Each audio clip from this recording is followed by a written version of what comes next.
Inireklamo ngayon ang construction ng isang multipurpose building sa loob ng isang exclusive subdivision sa Imus, Cavite.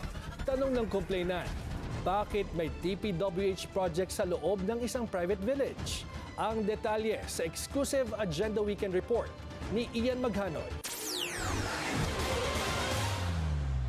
2010 nang magsimulang manirahan si Zaldi, hindi niya tunay na pangalan, sa isang exclusive subdivision sa barangay Bukandala 4, Imus, Cavite.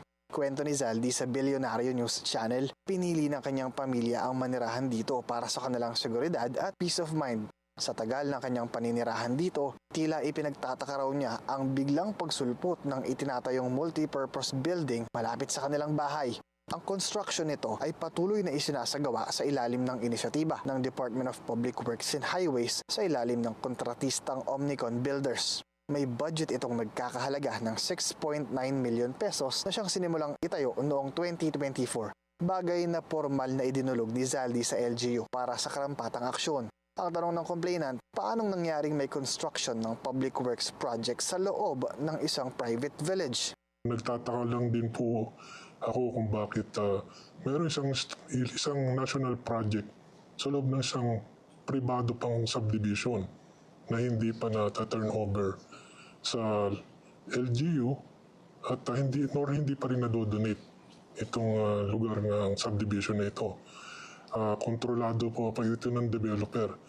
So using a public fund, medyo napaisip ako na itanong at i-complain bakit ginagamit ang public fund sa isang pribadong subdivision.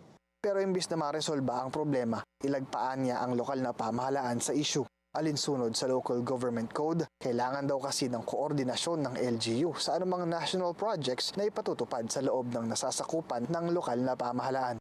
Paano ho kami niyan? Sabi ho sa amin ng legal head, no, si Attorney si Hugo, na escalate na lang na ho namin kung sa DSUD, no? Department of Human Settlement and then sa kung saan man, DPWH. Pero sila po, wala daw sila magagawa kasi national project daw po ito. So yun ang sagot sa amin. Kumonsulta rin ang Billionario News Channel sa ilang legal experts kaugnay sa issue.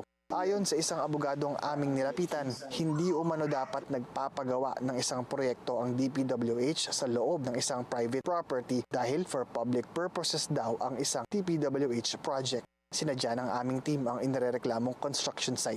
Ayon sa site architect, inisyatiba ni former Senator Cynthia Villar ang proyekto na siyang miyembro ng pamilya na nagmamay-ari ng nasabing subdivision. Pero matagal na silang contractor ng Villar. Kay Senator Cynthia. So ngayon, sumagot na ang Department of Human Settlements and Urban Development at DPWH Calabarzon sa inihaing formal complaint ni Zaldi. Pero hinihintay pa ng complainant ang magiging tugon ng dalawang ahensya sa issue.